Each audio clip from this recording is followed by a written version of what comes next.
রাজস্থানের জয়সালমীরে অবস্থিত ঐতিহাসিক সোনার কেল্লার ছাদে দাঁড়িয়ে মনে হয় যেন সময় থেমে গেছে।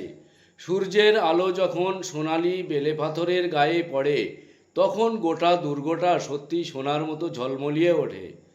চারদিকে বিস্তীর্ণ থর মরুভূমি, আর প্রাচীন রাজপুত স্থাপত্যের প্রতিটি খাঁজে খাঁজে লেখা আছে সাহস, গর্ব আর শিল্পের অনন্য নিদর্শন।